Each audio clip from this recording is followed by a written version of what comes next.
கோவை மாநகராட்சி பகுதி முழுக்க சங்கனூர் ஓடைகள், அதை போலவே கிளை ஓடைகள், ராஜவாய்க்கால்கள், மாநகராட்சி பகுதிக்குள் வருகின்ற நொய்யலாறு உள்ளிட்ட பல்வேறு ஓடைகள் தூர்வாரப்பட வேண்டும்.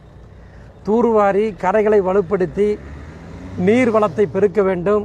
மாநகராட்சி பகுதியில் இருக்கக்கூடிய குளங்கள் அனைத்தையும் கரைகளை வலுப்படுத்தி நீர் தேக்கி நீர் வளத்தை பெருக்க வேண்டும் என்று சொல்லி திராவிட முன்னேற்றக் கழகத்தினுடைய ஆட்சி 2006ஆம் ஆண்டிலிருந்து 2011ஆம் ஆண்டு வரை நடைபெற்ற பொழுது தமிழ்நாட்டின் முதலமைச்சராக இருந்த முத்தமிழறிஞர் தலைவர் கலைஞர் அவர்களும் அன்றைய துணை முதலமைச்சர் அன்பிற்கினிய தளபதி அவர்களும் ஜவஹர்லால் நேரு நகர மேம்பாட்டு புனரமைப்பு திட்டத்தின் மூலமாக மத்திய மாநில அரசுகளுடைய நிதியுதவியோடு சுமார் 1050 கோடி ரூபாய் நிதி ஒதுக்கப்பட்டது. இது போன்ற பணிகளை அந்த குளக்கரைகளை மேம்படுத்துவதற்காக, மழைநீர் வடிகால்களை செம்மைப்படுத்துவதற்காக, ராஜவாய்க்கால்களை செம்மைப்படுத்துவதற்காக அந்த நிதி ஒதுக்கப்பட்டது.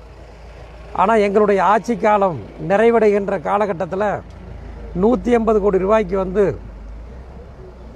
பல்லாயிரக்கணக்கான கிலோமீட்டர் மழைநீர் வடிகால் கட்டுவதற்கு நிதி ஒதுக்கப்பட்டு கட்டுமான பணிகள் தொடங்கி வைக்கப்பட்டன. அதுக்கு பின்னாடி பார்த்தீங்கன்னா மத்திய மாநில அரசுகளுடைய நிதிகளை இந்த அரசு சரியான முறையில் கையாளவில்லை. அதற்கு பிறகு பார்த்தீங்கன்னா மாநகராட்சி பகுதியில் கடந்த 4.5 ஆண்டு காலத்திற்கு மேலாக தொடர்ந்து மாநகராட்சியினுடைய ஆணையாளரை நான் நேரடியாக சந்தித்து 50க்கும் மேற்பட்ட முறை அந்த நீர்நிலைகளை தூர்வார வேண்டும், கரைகளை வலுப்படுத்த வேண்டும், முட்புதர்களை அகற்ற வேண்டும் என்று சொல்லி பல கோரிக்கை மனுக்களை நான் கொடுத்திருக்கின்றேன்.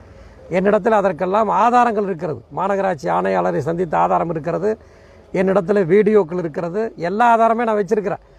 ஆனால் பல முறை சொல்லி கூட நான் ஏற்கனவே நான் சொன்னதை போல செவிடன் காதில் ஊதிய சங்கை போல் இந்த ஆட்சி தூங்கி வலிஞ்சிட்டு இருக்குதுங்க. எந்த வேலையுமே செய்யலை. இப்போ பார்த்தீங்கன்னா மழை பேஞ்சிட்ருக்கு, பல இடங்களில் மழை பேஞ்சிட்ருக்கு. நானும் இந்த நகரம் முழுக்க பல இடங்களில் நான் போய் பார்க்குறேன். சாக்கடைகள் நாறிக்கொண்டிருக்கின்றன. உள்ளாட்சித்துறை அமைச்சர் எஸ்பி வேலுமணி இதே தொகுதியில் தான் வசிச்சுட்டு வர்றாரு, இதே கோவை மாநகராட்சி பகுதியில் தான் வசிச்சுட்டு வர்றார். ஆனால் தமிழ்நாட்டுக்கே உள்ளாட்சித்துறை அமைச்சராக இருந்து நிதி ஒதுக்கி பணிகளை மேற்கொள்ள வேண்டிய உள்ளாட்சித்துறை அமைச்சர் எந்த நகரத்தில் வசிக்கிறாரோ அந்த நகரத்தில் எங்கு பார்த்தாலும், எந்த தெருக்கு போனாலும் தாய்மார்கள் எங்களை அழைத்து கொண்டு சென்று காண்பிக்கின்ற ஒரே இடம் சாக்கடை தான் காண்பிக்கிறாங்க. பாருங்கள், சாக்கடை எடுத்து ரொம்ப நாள் ஆச்சுங்க, சாக்கடை எள்ளி நாறிட்டு இருக்குதுங்கிறாங்க. அந்த அளவுக்கு உள்ளாட்சித்துறை செயலிழந்து கிடக்கிறது. முற்றிலும் உள்ளாட்சித்துறை முடங்கி கிடக்கிறது என்ற குற்றச்சாட்டை நான் பதிவு செய்கின்றேன்.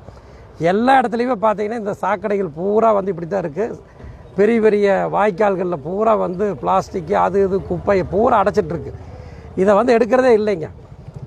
இதில் முக்கியமாக நான் சொல்ல வர வேண்டிய விஷயம் என்னென்னு கேட்டால், நானும் தமிழ்நாடு சட்டப்பேரவை உறுப்பினராக 2016 தேர்வு செய்யப்பட்டேன். 2017ஆம் ஆண்டுக்கு பிறகு தமிழ்நாட்டின் முதலமைச்சராக எடப்பாடி பழனிசாமி அவர்கள் பொறுப்பேற்றார். ஒவ்வொரு ஆண்டும் தமிழ்நாடு சட்டப்பேரவை கூட்டத்தொடர் நடைபெறுகிற பொழுது எங்களது கழகத் தலைவர், மாண்புமிகு தமிழக சட்டமன்ற எதிர்க்கட்சி தலைவர் ஒவ்வொரு முறையும் அந்த கூட்டத்தொடரில் அவர் வலியுறுத்தி வருவது, மாண்புமிகு முதலமைச்சர் அவர்களே, பல்லாயிரக்கணக்கான கோடி ரூபாய் நிதி ஒதுக்குறீங்க, குடிமராமத்து பணின்னு சொல்கிறீங்க, குடிமராமத்து நாயகன்னு சொல்கிறீங்க, பல இடங்களில் நிதி ஒதுக்குறீங்க. ஆனால் அந்த நிதி எங்கெங்கே ஒதுக்கப்பட்டிருக்கிறது, எந்தெந்த தொகுதியில் ஒதுக்கப்பட்டிருக்கிறது, எந்தெந்த பகுதிகளில் அந்த பணிகள், குடிமராமத்து பணிகள், அந்த நீர்வழி தடங்களில் செஞ்சுருக்கிறீங்க, வெள்ளை அறிக்கை கொடுங்கன்னு கேட்டாங்க. நானும் ஒரு சட்டமன்ற உறுப்பினராக இருக்கிறேன். இது வரைக்கும் முதலமைச்சருடைய அந்த நிதியிலே செய்யப்படுகின்ற குடிமராமத்து பணிகளே ஒதுக்கப்பட்ட நிதியில் என்ன பணி செய்கிறாங்கன்னு சட்டமன்ற உறுப்பினராக இருக்கக்கூடிய எனக்கே தெரியலைங்க. நானும் என்ற தொகுதி முழுக்க சுற்றி பார்க்குறேன். எங்காவது முதலமைச்சர் பல ஆயிரம் கோடி ரூபாய் நிதி ஒதுக்கி இருக்கிறார் ஒவ்வொரு வருஷம்.